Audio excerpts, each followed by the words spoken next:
You know how good it feels to like overhear your husband talking to his buddies and say something nice about you? Hey, my wife, guys, her belly is a heap of wheat encircled with lilies. That's a quotation from the Song of Solomon. Welcome to the Only You Forever podcast. If you want to build a thriving, passionate marriage, we've got the research, the truth, and the answers you've been looking for. And now, here are your hosts, Caleb and Verlinda Simone Gendel. Hey everybody, this is episode number 23. We are going to be talking about making it a personal agenda, like a real habit to speak well of your spouse and to your spouse. Yep. It's so easy to take each other for granted. It is, and I think people need to know that your neck is like an ivory tower. But your teeth, they're like a flock of ewes that have come up from the washing. All of them bear twins, and not one among them has lost its young. Good. Yeah. So I think, though, in all seriousness, that's the Song of Solomon, right? So that was a love letter from centuries ago from a groom to his bride. One of those. Difficult. Yeah. And he found language that must have meant something in their culture. Because I'm going to tell you right now, fellas, if you go home and tell your wife her belly's like a heap of grain, that's not a good start to the rest of your evening. Right? Yes. But we need to find language to speak well of each other as well. Right. And if you're not sure, I mean, you could start with the Song of Solomon and see how that goes, but I don't know. Yeah. I think the lesson there is that he found language, and obviously it meant something to her because there was this real deep language, and they had in their marriage, she responded, they had in their marriage this practice of speaking well of each other and to each other, about each other and to other people. Yeah. It's so easy to take each other for granted. Yeah. You get married for a while and you can become a fixture to each other. Yeah, pretty much. Right. So I think this speaking well, it's like a small willful gesture that can pay huge dividends inside the marriage. Mm-hmm. Being intentional. And you're actually thinking positive things if you're saying them. And you're not asking for them like your spouse comes out with them on their own. It's like, I didn't prompt that. That was a genuine whatever. And that just so reinforces that whole love bond. Yeah. That's like a little kid, right? When they like the first I love you, where they just come up and throw their arms around you. Yeah. Spontaneous. Yeah. You didn't have to ask for it and so sincere. Yeah. Kind of gives you the warm fuzzies. Absolutely. And I think, in episode 20, we talked about how to affair-proof your marriage. And this is just another super way to do this is when other people hear you talking well about your spouse, they know that's a secure, done deal. Yeah. Right? Yeah. It wraps a layer of safety around your marriage. So not only to each other, but about each other, speaking well. That's good. So the research on this for Linda was a little tricky to find.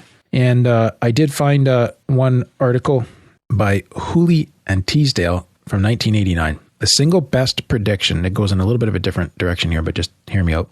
Okay. The single best prediction of relapse into neurotic depression was the patient's response to the question, how critical is your spouse of you? Okay.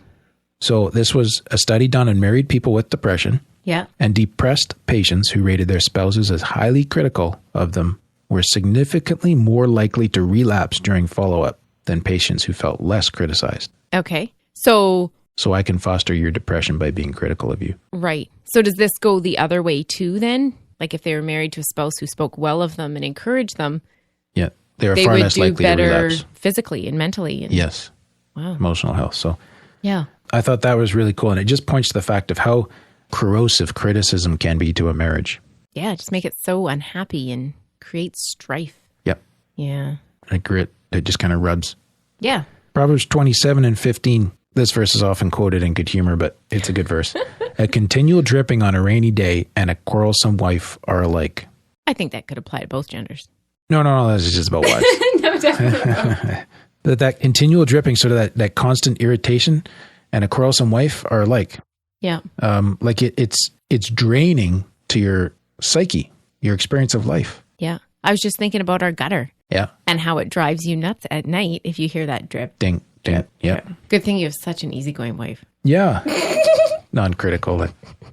Yeah. And humble. Yeah, that too. But I think this can apply to both genders. Yeah. So does this mean I can never say anything negative? Okay. Like sometimes you need it. I was just giving an example of a negative comment. Oh, yeah. Nice. So, well, there's a couple things about this. Another researcher, Narcisian, he said 5 heartfelt compliments will erase the damage done by one slip of the lips. So this isn't constructive criticism as such. No, this is about things you like say that you shouldn't say. Okay. And to me, that's actually kind of good news because none of us are perfect and we all say stuff and it's like, oh, I should not have said that. Yeah. And this tells me that it doesn't have to ruin or be the end of your marriage. Like that time I was trying on a dress and you told me to suck it in and I was. I think I unloaded about 5 to 20 compliments right after that. We're going to bury that one with some positivity. Okay. Yeah. And then when Dr. Gottman, he has the same thing, right? So in a happy marriage, there's 5 positive interactions for every negative one, is what he observes. And in a distressed marriage, there's 0.8 to 1. And now often we don't think of that a lot. Like 0.8 to 1 is almost like 1 to 1, one positive for every negative. And you're thinking, well, half the time you're doing okay and half the time you're not. That's actually really miserable. So investing in the positivity and being intentional about that really creates an atmosphere of, just trying to not to use the word positivity again, but it really builds up the marriage, right? Yeah. Makes it happier. Yeah, exactly.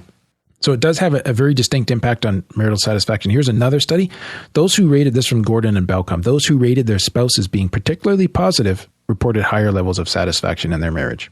That makes sense. Yeah, that's kind of obvious, right? So that's good. Now, if you think your spouse is positive, it'll make you happier in your marriage. So that's about your perception. And deciding how you're going to perceive your spouse. Right. That's interesting. But that's where that 5 to 1 comes in. Like if you're getting 5 positives for every negative, you're going to see a lot more positive. Yeah. Yeah. But I mean, you could also get to the place, even in your own experience, where you were getting like maybe 3 or 4 positives, but all you're noticing or picking out or choosing to remember and to dwell on is the negative. Yeah. And that's where I think that verse in Philippians really kicks in about whatsoever things are pure, whatsoever things are holy. Think on these things. Yes. Huh. So we can be intentional about what we see, because this is really huge, because the assumptions you make about your spouse and the beliefs that you form and hold about him or her, those determine the level of your happiness. Wow. So what story are you choosing to tell yourself about your husband or wife? Right. Wow. Yeah. And that's where in my mind I come back to what's called the fundamental attribution error, where we can think about our spouse. We can do this. You can have this error with anybody. Yeah. But the fundamental attribution error is when I interpret or give meaning to what you do based on who you are instead of your circumstances. So she just gave me lip because she is sassy. Okay. Would be the fundamental attribution error. So I'm assuming that there's a flaw in your character that makes you speak in a certain way. Right. Right. Now, what I could turn around and think was, I just disrespected her and she responded to that. Oh, okay. That's not about your character. That's about the circumstance that you're in that prompted the reaction. Right. And I think we need to be careful with this with each other, to not label each other in our minds as being a certain type of person. Right. But to really try to understand the situation that we're putting our spouses in or walking through them with, and see them responding to that, to their environmental cues. Right. That's interesting. Yeah. It kind of comes back to that perception thing, right? And the reasons, the meaning that we ascribe to behavior from other people. Yeah. So when I do this, what ends up happening is I ascribe more negativity in my interpretation than what was intended. So when my spouse says something negative, I blow it out of proportion in the negativity. Yeah. Okay. So I think it's kind of like a bad rash for Linda. Negativity, you can't let it spread and get all over everything. You got to deal with it. Okay. Is that a good analogy?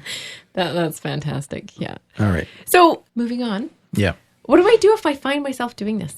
The negativity part? The negativity or the fundamental attribution error. And trying to get back to that positivity. Yeah. I want to speak well of you rather than think, oh, he's such a dork. He did it again. Yeah. If you find yourself doing that to your spouse or about your spouse, stop and ask yourself why.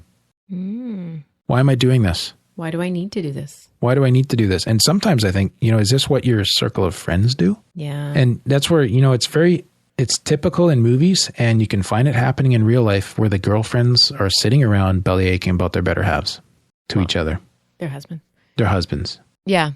And do you know what? It's so hard to do, though, to be the one who's going to choose to tell a different story. Right. If everybody's saying something negative, it's so easy just to agree, because that's and to chime the in conversation. Something that kind of resonates about your husband. Yeah. Even though it's something totally minor and it might be funny. Yeah. But no, I think we need to stop and say, no, I'm going to say something positive about my husband. Yeah. That's great. Now, do you think I'm being more biased there, that women are more prone to that? I would say that women definitely are prone to that. I don't know if they're more prone, because I've never really heard, a group of husbands. I've never been in that conversation where a group of husbands are complaining about their wives. Do they do that?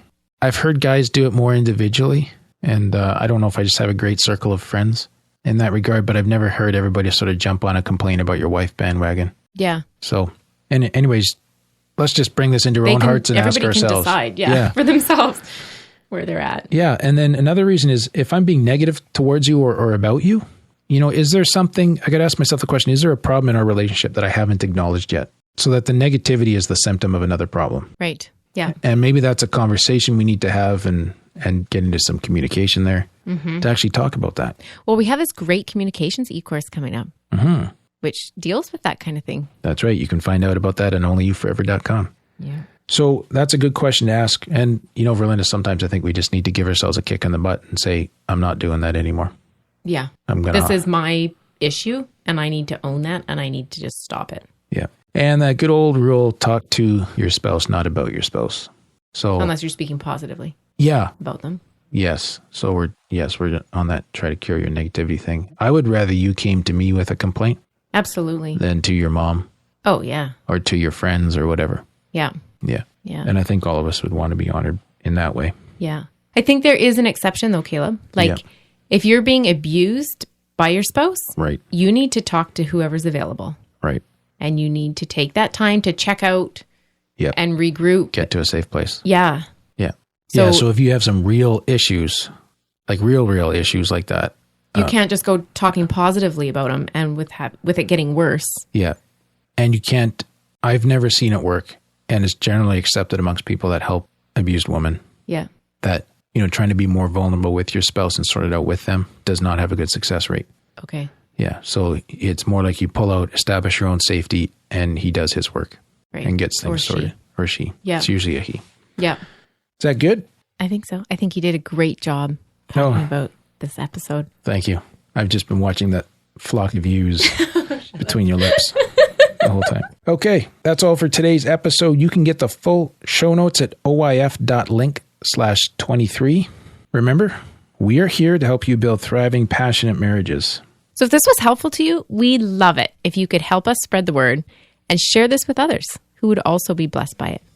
Thanks, and we'll see you next week.